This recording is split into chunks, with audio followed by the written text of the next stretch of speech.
Enquanto, ó meu Senhor, teu livro estuda, faz-me o entender, não magoada.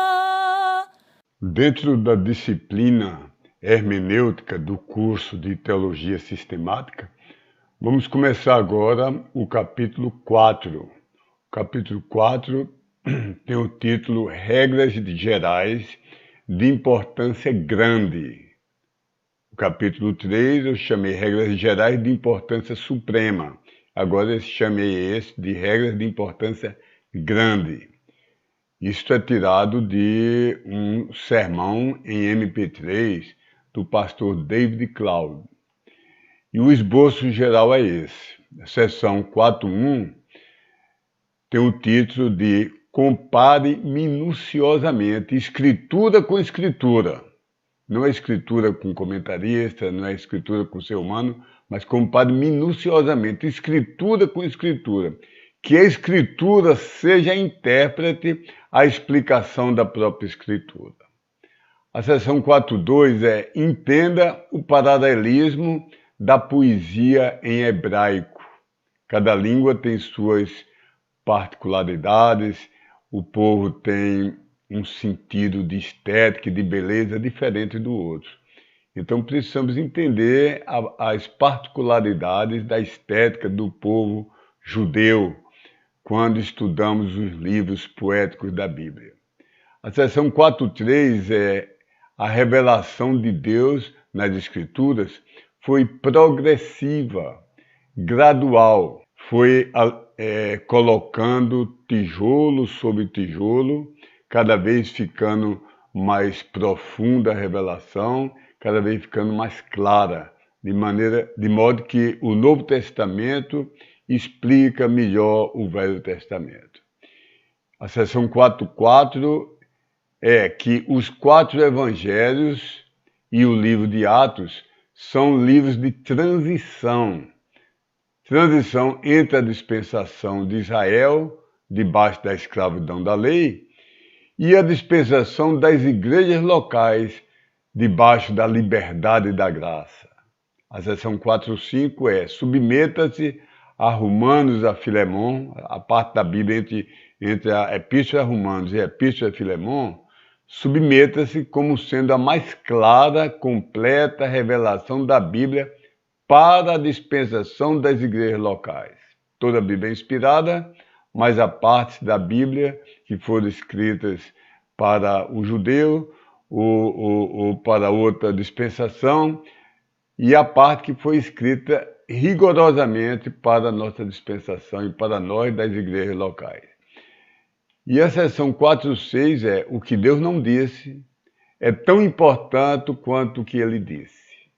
Vamos começar com uma oração. Senhor nosso Deus e Pai, nós somos, Senhor, tão insignificantes, nossa mente tão rudimentar, e precisamos, Senhor, da Tua ajuda. Me ajuda a saber explicar com clareza, saber entender primeiro e depois explicar com clareza.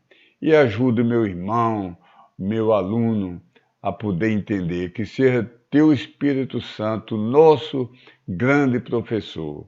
Pedimos em nome de Cristo. Amém. Então vamos agora para a seção 4.1. Como a Bíblia nunca contradiz a si mesma, então compare minuciosamente, cuidadosamente, escritura com escritura. Não escritura com a opinião humana, mas Bíblia com Bíblia, versículos com versículos. Que a escritura seja a grande intérprete dela mesma, a explicação dela mesma. Claro que esta regra é ligada e está subordinada à regra anterior que vimos em 3.3, que diz que as passagens claras e explícitas é que devem explicar as não tão claras e explícitas, ao invés de fazer o contrário, pegar as passagens não muito claras para distorcer as passagens claras. Então, essa regra que estamos vendo agora, vamos ver agora, casa com essa regra anterior de 3.3. E o alicerce escriturístico está em 1 Coríntios 2,13. Essa regra não é invenção da nossa mente. Ela é fundamentada na Bíblia.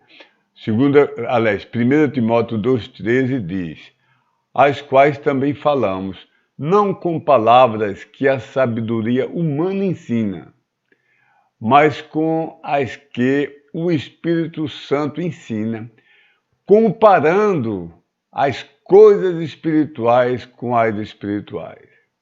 Comparando as palavras da Escritura com as palavras da Escritura. Dependendo você somente do Espírito Santo, mas usando de todo o seu esforço, toda a sua mente, seu coração, todo o seu poder, usando de cautela, discernimento e sabedoria espirituais, você minuciosamente, detalhadamente, com esforço, compara Escritura com Escritura, deixa de lado de fora da casa e da sua mente, as interpretações humanas, as interpretações da sua denominação, as interpretações dos professores do seu seminário, que eles não prevaleçam nunca sobre a palavra de Deus. Então, deixando de lado essas interpretações, deixe que a Escritura seja a intérprete de si mesma. Seja ela quem explique a si mesma.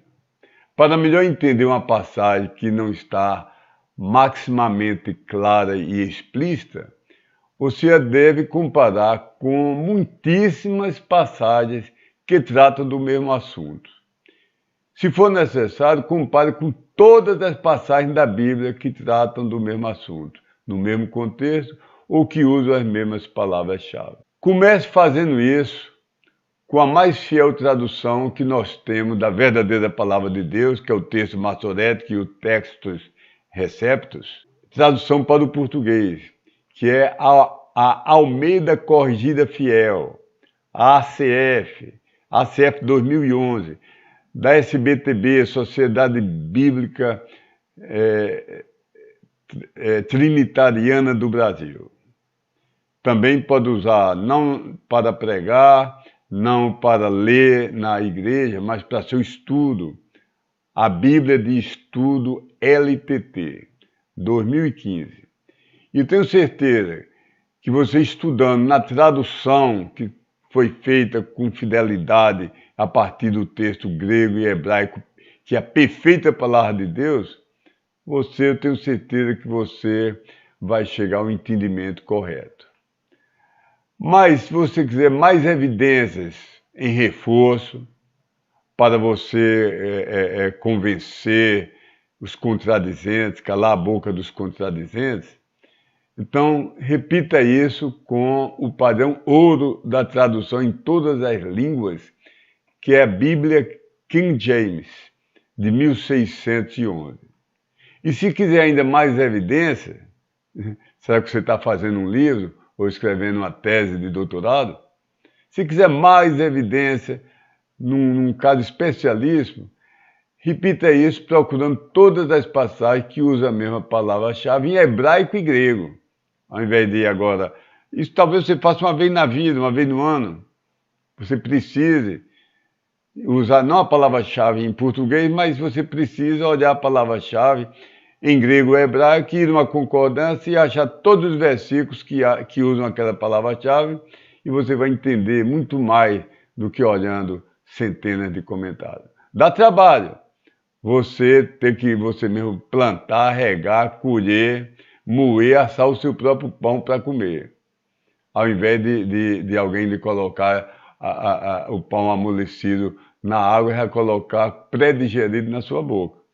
Dá mais trabalho você plantar e fazer todo esse processo, viu? Mas você aprende muito mais. Você vai fortificar seus músculos espirituais e nada lhe dará mais conhecimento do que isso. E nessa comparação, como vimos na seção 3.3, usa as passagens claras e explícitas, diretas, sobre o mesmo assunto no mesmo contexto, para esclarecer as passagens que não são tão claras, não tão explícitas, não tão diretas. Vamos ver alguns exemplos, a gente aprende mais através de exemplos. Em número 13, de 1 a 3, pelo menos à primeira vista, parece que foi Deus quem tomou a iniciativa e ordenou a Moisés que enviasse os 12 espias, um de cada tribo de Israel, para espiarem a terra prometida. O verso 14 diz: E falou o Senhor a Moisés, dizendo, o verso 1, e falou o Senhor a Moisés, dizendo, envia homens que espiem a terra de Canaã. Então parece que foi Deus que tomou a iniciativa. Mas em Deuteronômio 1, 22 a 23, pelo menos à primeira vista, parece que foi o povo de Israel que tomou a iniciativa e pediu a Moisés que enviasse espias para examinar a terra prometida. O verso 22 diz, então todos vós chegastes a mim, e vós dissestes, mandemos homens adiante de nós, para que nos espiem a terra, etc. Então aqui parece que foi o povo que pediu a Israel que enviasse espias para examinar a terra prometida. É uma contradição?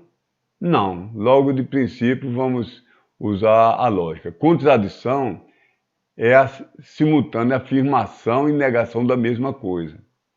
Por exemplo, se você diz, o Sol é redondo, e você diz, o Sol não é redondo, isso é uma contradição. Você diz, João está vivo, e você diz, João não está vivo, isso é uma contradição. Mas se você não diz coisas diametralmente opostas, você pode estar dizendo coisas complementares. Se você disser, o Sol é redonda e ele é a maior fonte de energia para a Terra. Uma coisa não contradiz a outra, elas complementam. Se você disser, João está vivo e é o aluno mais interessado da escola dominical. Não são coisas opostas, são coisas complementares. Então, aqui nós temos uma complementação de informações. Uma afirmativa complementa a outra, não a contradiz. Na passagem em foco, no evento em foco, as passagens de Número e Deuteronômio, temos uma complementação de verdades, pois há uma explicação bem plausível para mostrar que não é obrigatório que haja uma contradição. A explicação plausível, que basta eu achar uma explicação plausível, mesmo que hajam 5 plausíveis, mas uma só destrói o atacante que diz que nós estamos com uma tremenda contradição na Bíblia. Basta você achar uma explicação. A explicação é tão simples. A explicação é que em Deuteronômio, Deus nos revela que as tribos de Israel quiseram enviar espias antes de obedecer a sua ordem para que entrasse na terra prometida e a conquistasse. E em Número, Deus também nos revela que Ele permitiu isso,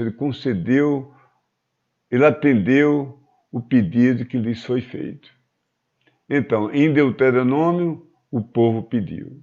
Em Número, Deus concedeu. Então, uma simples leitura dos dois textos, comparação com a oração ao Espírito Santo e o uso da mente que Deus nos deu, o uso da lógica que Deus colocou na nossa mente, nós vemos que não há uma contradição, há uma explicação perfeitamente lógica e as duas aparentes contradições não são contradições, são uma complementação.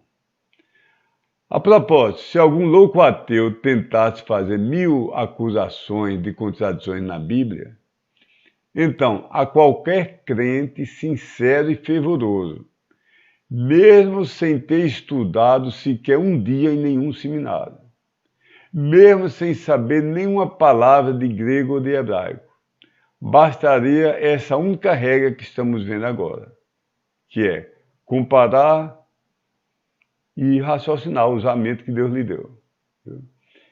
Bastaria isso só para um recém-convertido, um crente que nunca viu uma letra de grego, com alguns minutos, muito poucos minutos, ele destroçaria cada uma dessas 1000 acusações. Se não destroçasse todas, cada uma em 10 ou 20 minutos, mas em 10 ou 20 minutos para cada uma, ele destroçaria pelo menos 900 das acusações.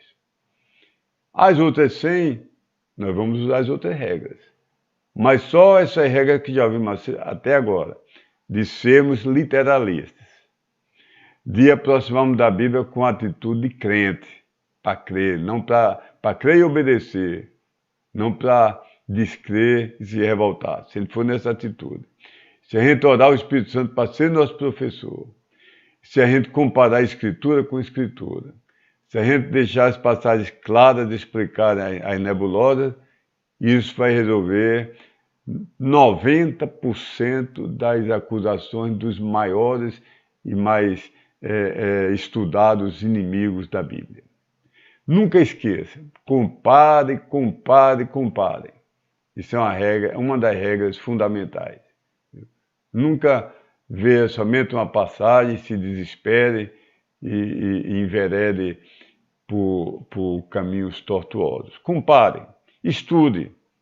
Para entender, você precisa suar, trabalhar, suar os músculos intelectuais, estudar. Deus não vai dar entendimento a quem for preguiçoso, quem não quer estudar. Deixe um exercício. Sempre eu deixo um exercício, dou um exemplo e deixo um exercício. Foi Jesus um pecador, quebrador da lei do sábado? A lei do sábado foi dada em Êxodo 31:15, tem uma explicação comparada com João 1:17. Então, eu sugiro que você compare Levítico 24:5-8, Número 28:9-10 e Oséias 6:6 e ache outros versos. Você tem que achar outros versos. Eu quero que você ache mais outros versos além desses 3, Levítico, Número e Oséias. E explique e mostre que Jesus jamais pecou por um segundo, em aspecto nenhum. Jesus jamais quebrou o verdadeiro sábado, não o sábado inventado pelos fariseus. Deus nos abençoe e que a vida toda nós saibamos comparar Escritura com Escritura.